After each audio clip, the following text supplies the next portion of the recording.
The reason it's difficult for a woman to accept the things that I'm sharing with you is because if you have your own love, she has no power over you. And if she doesn't have power over you, then how does she control, manipulate, and make things the way she wants? She can. Game over as far as she's concerned. Which means that you're in a position of power. I didn't say power over her. I have my power. I'm in a position of power. And that means I also know what I have.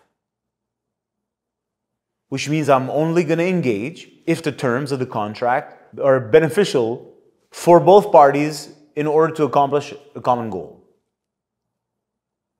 There's no manipulation you can't take from me, and I will not steal from you. If I steal from somebody, you have a contract. Right? So you're going to meet a lot of women, men also, but as a man, you're going to meet a lot of women that are going to put themselves in a position where they want, quote unquote, you to abuse. That means take advantage of.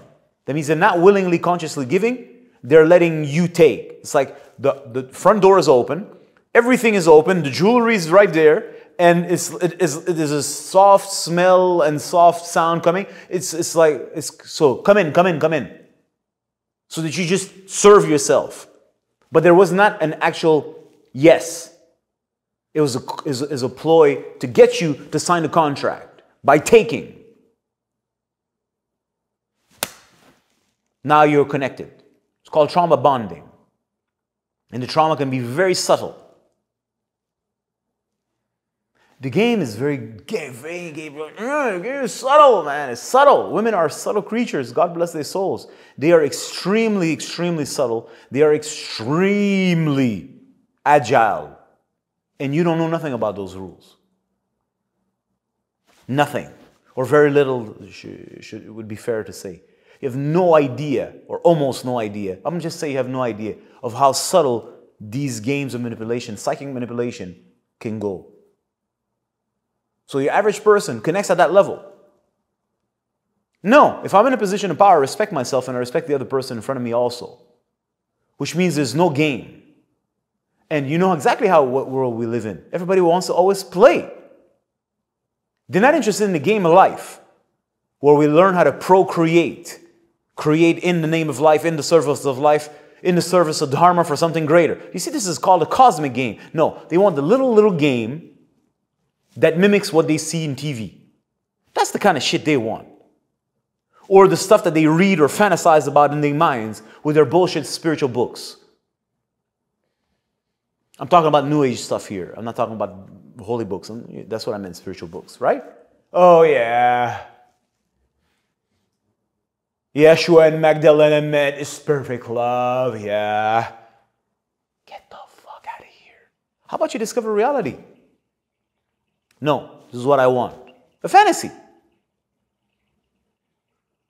So if that woman now has the ability to spark in you a certain kind of sensation that you don't have access to on your own, you're hooked, you're fucked. You're going to go for it. And then from that point on, she's going to take you slowly into her world that you are going to energize. Well, that's called a prison. But for you, you're going to call it love because you're a moron, because you don't know fuck all. Get the fuck out of here. Poor you, I sympathize with you. Now you're in her metaverse. Congratulations. And now the valve of love is going to start to close. The little intoxication, because she's going to run out of drugs. She's slowly going to close, and you're going to be her bitch.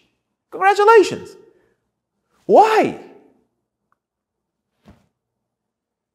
Because you're a drug addict, and what I'm asking is that you discover something else and you don't want to because you're scared. And I understand you and I sympathize with you, but what's the alternative?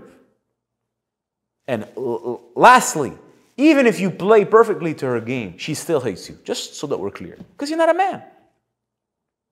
Whatever a man is, which you have no idea what it is, you only have fantasies of it, and so does she at the womb level. She knows you're not a man, and the womb is calling for a man, even though her mind and all her psychic fucking madness is terrified of actual manhood. She's not terrified of manhood. She's terrified of actual womanhood, which by its nature means manhood, right? They can never separate. If you say woman, it say man. If you say man, it comes woman. When we talk about womanhood, it means manhood. It cannot ever be separated, day and night. It's always the same.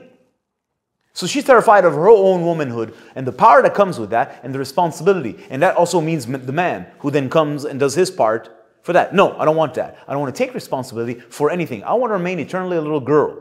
Even though in a metaverse that she lives in her little thing, everyday activity where she's constantly entertained, she has a bunch of problems and responsibilities. I'm talking about at a deeper level. Food for thought. Let's move on, guys.